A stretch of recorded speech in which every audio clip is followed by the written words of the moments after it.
जय माता दी दोस्तों। वर्ल्ड बेस्ट मैजिक में आपका हार्दिक स्वागत है। कैसे हैं आप सब? ये बताने के लिए कमेंट बॉक्स में जय माता दी जरूर लिखें। दोस्तों, आज हम सुनेंगे शीतला माता की कहानी, जो इस प्रकार है। एक गांव में ब्राह्मण दंपति रहते थे। दंपति के 2 बेटे और 2 बहुएं थीं। दोनों बहुओं को लंबे समय के बाद बेटे हुए थे। इतने में शीतला अष्टमी का पर्व आया। घर में पर्व के अनुसार ठंडा भोजन तैयार किया गया।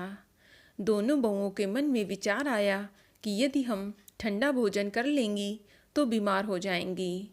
बेटे भी अभी छोटे हैं।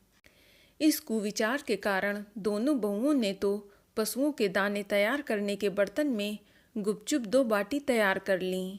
सास बहू शीतला माता की पूजा करके आईं और शीतला माता की कथा सुनी। बाद में सास तो शीतला माता के भजन करने के लिए बैठ गईं। दोनों बहुएं बच्चे रोने का बहाना बनाकर घर आ गईं। दाने के बर्तन से गरम गरम रोटी निकाली और चूरमा किया और पेट भर खा लिया। सास ने घर आने पर बहुओं से भोजन करने के लिए कहा। बहुएं ठंडा भोजन करने का दिखावा करके घर के काम में लग गईं। सास ने कहा, बच्चे कब के सोए हुए हैं, उन्हें जगाकर भोजन करा लो। बहुएं जैसे ही अपने अपने बेटों को जगाने गईं तो उन्होंने उन्हें मृत पाया। ऐसा बहुओं की करतूतों के फलस्वरूप शीतला माता के प्रकोप से हुआ था। बहुएं विवश हो गईं। सास ने घटना जानी तो बहुओं से झगड़ने लगीं।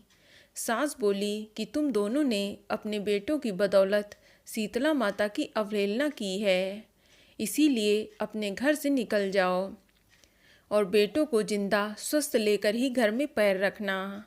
अपने मृत बेटों को टोकरी में सुलाकर दोनों बहुएं घर से निकल पड़ीं। जाते जाते रास्ते में एक जीर्ण वृक्ष पड़ा। ये खेजड़ी का वृक्ष था। इसके नीचे ओरी शीतला दोनों बहनें बैठी थीं। दोनों के बालों में विपुल प्रणाम में जूं थीं। बहुओं ने थकान का अनुभव भी किया था। दोनों बहुएं ओरी और शीतला के पास आकर बैठ गईं। उन दोनों ने शीतला ओरी के बालों से खूब सारी जुएं निकालीं। जुओं का नाश होने से ओरी और शीतला ने अपने मस्तक में शीतलता का अनुभव किया और कहा, तुम दोनों ने हमारे मस्तक को शीतल और ठंडा किया है, वैसे ही तुम्हें पेट की शांति मिले। दोनों बहुएं एक साथ बोली कि पेट का दिया हुआ ही लेकर हम मारी मारी भटकती हैं, परंतु शीतला माता के दर्शन नहीं हुए। शीतला माता ने कहा कि तुम दोनों पापिनी हो, दुष्ट हो, दुराचारी हो, तुम्हारा तो मुंह देखने भी योग्य नहीं है। शीतला अष्टमी के दिन ठंडा भोजन करने के बदले तुम दोनों ने गरम गरम भोजन कर लिया था। ये सुनते ही बहुओं ने शीतला माता को पहचान लिया।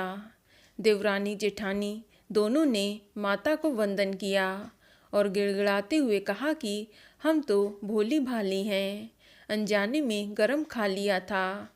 आपके प्रभाव को हम जानती नहीं थीं।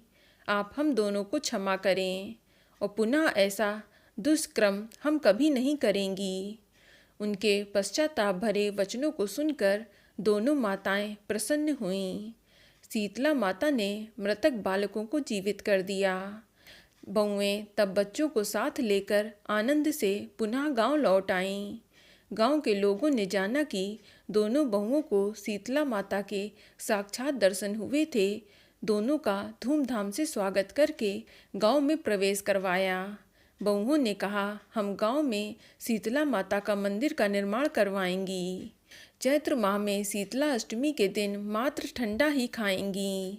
शीतला माता ने बहुओं पर जैसी अपनी दृष्टि करी है, वैसी दृष्टि माता सब पर करना। श्री शीतला माँ सदा हमें शांति, शीतलता और आरोग्य देना। बोलो शीतला माता की जय। तो दोस्तों, शीतला माता की ये कहानी आपको अच्छी लगी तो कमेंट में जय माँ शीतला या जय माता दी जरूर लिखें। वीडियो को लाइक करें और ज़्यादा से ज़्यादा शेयर करें। साथ ही चैनल को सब्सक्राइब करें। धन्यवाद।